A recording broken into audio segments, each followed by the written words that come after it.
Bom dia! Estamos de volta com o nosso devocional Florescer, hoje número 55, e o sol está brilhante, radiante lá fora. Acredito que o amor, a graça e a misericórdia do Senhor também estejam hoje brilhando em nossas mentes e em nossos corações. A palavra de Deus diz que brilhe a luz de Jesus em você.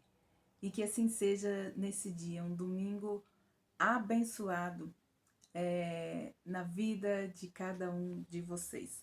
Hoje nós vamos florescer em comunidade. Nesse tempo que nós estamos vivendo de pandemia, e eu acredito que é um tempo que Deus está gerando novos valores, nova compreensão a respeito da nossa vida cristã, e eu acredito também da nossa vida em comunidade como igreja. Eu acredito que seja um tempo que nós possamos reavaliar como tem sido a nossa trajetória na nossa comunidade cristã. Muitas pessoas têm falado da saudade, de como é importante os irmãos estarem em união. Então eu tenho visto muitas pessoas tristes por não poderem estar reunidos em suas comunidades. Então nós estamos vivendo esse tempo e eu creio que é um tempo de reavaliação, um tempo que nós precisamos reconstruir conceitos bíblicos, princípios bíblicos na nossa vida, também em nossa vida em comunidade. Então que seja esse tempo de nós também pensarmos, porque Deus nos quer florescer, fazer florescer em todas as áreas. Nós estivemos falando sobre florescer na área da intimidade, da humildade, da mansidão.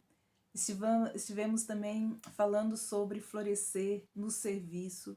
E hoje eu quero deixar esse tema, já que é domingo, o dia onde todos nós estaríamos nos aprumando, nos arrumando para irmos ao templo, para irmos para a igreja, encontrar os nossos irmãos, escutar a palavra de Deus, adorar a Deus em comunhão uns com os outros. Estamos fazendo isso de forma online e não é a mesma coisa, apesar de hoje eu tenho uma convicção de que hoje nós sabemos o que é ser igreja, né? Nós somos a igreja. Mas o Salmo 16, versículo 3, ele diz assim: quanto aos fiéis que há na terra, eles é que são os notáveis, em que está todo o meu prazer. Deus tem prazer em seus filhos. Para ele, eles são notáveis. O processo de Deus, então, na vida de Davi, né? Que Davi é o nosso personagem que tem ensinado muitas lições para nós. No processo de Deus, na vida de Davi, ele foi criado para transformá-lo em um líder que pudesse suportar o peso das responsabilidades. Desde pequeno, cuidando de ovelhas, Deus o treinou naquele lugar, simples, humilde, a tornar um grande líder, capaz de suportar as responsabilidades. Ele foi treinado no solo da intimidade, no solo do serviço, da humildade, no solo da mansidão, mas também no solo da comunidade. Em 1 Samuel, capítulo 22, versículos de 1 a 2, nós temos ali: Davi fugiu da cidade de Gade e foi para a caverna de Adulão. Quando seus irmãos e a família de seu pai souberam disso, foram até lá para encontrá-lo. Também acabaram juntaram-se a ele todos os que estavam em dificuldades, os endividados, os descontentes, e ele se tornou líder deles. Havia cerca de 400 homens com ele. Deus deu a Davi um bando de desajustados para conviver e para liderar. Foi nesse solo de comunidade que Davi aprendeu o valor e a força que há nos relacionamentos. Deus não desiste de ninguém. A comunidade, nossa igreja, a igreja é onde nós devemos abraçar todos aqueles que têm as suas dificuldades. Igreja não é clube. Igreja é um grande hospital, onde nós nos ajudamos uns aos outros, onde somos curados e curamos uns aos outros. A comunidade cristã onde você está inserido é absolutamente essencial para o processo do crescimento de Deus. Então, Deus implementa os seus recursos em nossa vida, mas na nossa comunidade cristã e juntamente com a palavra de Deus, Ele nos mantém nos trilhos quando crescemos como membro do corpo de Cristo e no mundo. Tudo aquilo que Deus tem para fazer daqui até a eternidade, Ele faz por meio da igreja. Nosso chamado é aprender com o manso e humilde Cordeiro de Deus, a conviver com os nossos irmãos. Então vamos seguir os passos de Jesus na comunidade. Já aprendemos como é vital que nós construamos as nossas vidas sobre as palavras e também sobre o exemplo de Jesus. Ele é o exemplo que nós devemos seguir, é o modelo no qual nós devemos basear as nossas vidas. Os evangelhos deixam claro que Jesus vivia em comunidade. Seus discípulos viajavam com ele, comiam, dormiam e trabalhavam juntos. Jesus não era solitário. Ele se relacionava com os discípulos. Algumas vezes ele saía sozinho para estar com o Pai, para orar, né? Mas tudo que Jesus fazia em comunidade. Ele os trouxe, então, os seus discípulos bastante perto para terem um relacionamento íntimo com ele. Ele era aquele tipo de líder que convidava seu melhor amigo João para recostar em seu peito no jantar. Encostar sua cabeça em seu peito no jantar. Jesus, ele sempre tinha muito a dizer sobre o valor da comunidade, dos relacionamentos e principalmente dos valores do reino. Quando lemos aquilo que ele disse, fica clara a mensagem sobre a comunidade ou a igreja no coração de Jesus. Consideremos o que Jesus ensinou então no Sermão do Monte, Mateus capítulo 5, versículos de 23 a 24, diz assim: Portanto, se você estiver apresentando a sua oferta diante do altar, e ali se lembrar que seu irmão tem algo contra você, deixe a sua oferta diante do altar e vá primeiro reconciliar-se com seu irmão e depois volte para apresentar a sua oferta. Em outras palavras, nós temos aqui Jesus dizendo: se você veio para ter comunhão com o Pai e você percebeu que está desconectado de alguma forma com o seu irmão, deixe a comunhão aguardando até que você tenha acertado com seu irmão. Nossas conexões uns com os outros são realmente importantes para Jesus. Não é só esse texto que Jesus fala da importância de nós vivermos em comunhão, perdoando uns aos outros e suportando uns aos outros em amor. Em sua oração sacerdotal em João 17, depois de dar as suas instruções finais e fazer promessas aos seus discípulos, na última ceia, Jesus então fecha com uma oração que demonstra, né, o que é profundo e fundamental no desejo, né, do coração de Jesus. Eram os desejos e as prioridades que ele considerava no reino como valores do seu reino e que ele considerava então que essas prioridades eram importantes ensinar aos seus discípulos para que ele pudesse então para que eles pudessem segui-lo.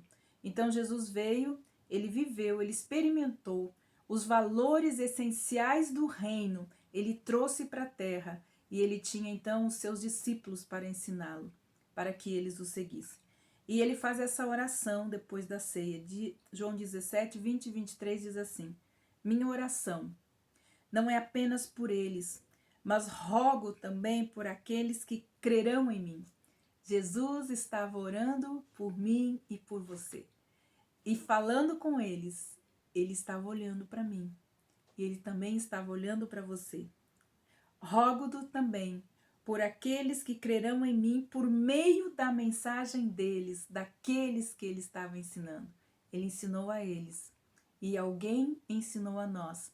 E nós precisamos experienciar esta mesma experiência e também ensinar a outros. Então, por mim, por meio da mensagem deles, para que todos sejam um, Pai, como tu estás em mim e eu estou em ti.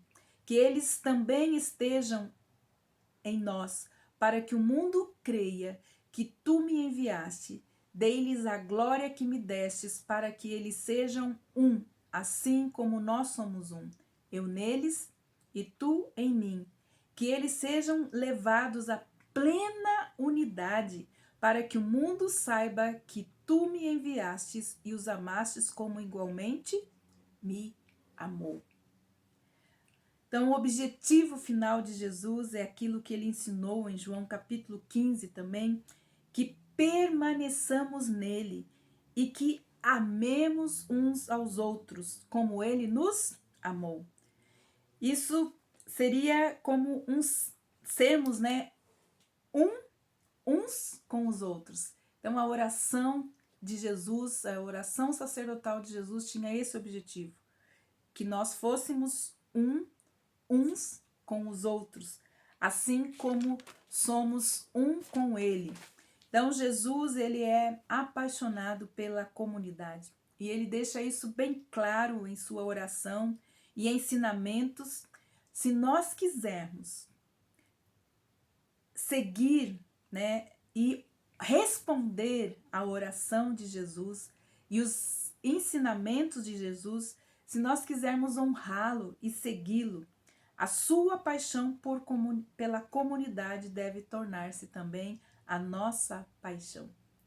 Jesus, ele tem uma grande família e ele exige que essa família viva em unidade. Um com os outros, amando e perdoando uns aos outros. Jesus, então, enfatizou repetidamente que a nossa interação com as pessoas é muito importante também para o nosso relacionamento com ele. Jesus diz: você não pode dizer que me ama se você odeia o seu irmão. Sua interação com aquela pessoa ali está amarrada com sua interação comigo. Se você quer me amar, então ame pessoas. Então, independência e isolamento podem ser normal para algumas culturas, mas são contraculturais no cristianismo. Deus nos criou para viver em comunidade. E eu acredito que seja um tempo que Deus está nos dando para rever a nossa vida em comunidade. Como era o tempo que nós estávamos nesse grande ajuntamento? Se nós estamos enroscados no nosso relacionamento com alguém, com falta de perdão, eu não sei, mas eu tenho certeza que o Espírito Santo de Deus também quer tratar essa área em nossa vida. Então, se estamos ressentidos, magoados com líderes, com os nossos irmãos, eu não sei, mas eu sei que é um tempo que Deus quer tratar isso em nós. Paulo nos explica que nós nunca entraremos na plenitude daquilo que nós somos em Cristo até que abracemos a realidade de que nós somos o quê? Membros uns dos outros. Em Romanos 2,5 ele fala assim: porque Cristo nos fez um com ele. Então nós temos isso para nós também revermos, né, em nossa vida. Vou ler Efésios capítulo 4, diz assim: por isso eu sou prisioneiro do Senhor, peço que vocês vivam de maneira digna da vocação a que foram chamados, com toda a humildade e mansidão, com longanimidade, suportando uns aos outros em amor, fazendo tudo para preservar a unidade do Espírito no vínculo da paz. Pois há somente um corpo e somente um Espírito, como também é uma só a esperança para a qual vocês foram chamados. Pois há um Senhor, há uma só fé, há um só batismo, há um só Deus e Pai de todos, o qual é sobre todos e age por meio de todos e está em todos. Então, essa é a vontade de Deus para nós que vivemos em comunidade. Então, reveja como está essa questão na sua mente e no seu coração. Junte-se a nós. Nós agradecemos por esse tempo e por esse momento de comunhão. Bom culto e Deus abençoe você. Até amanhã.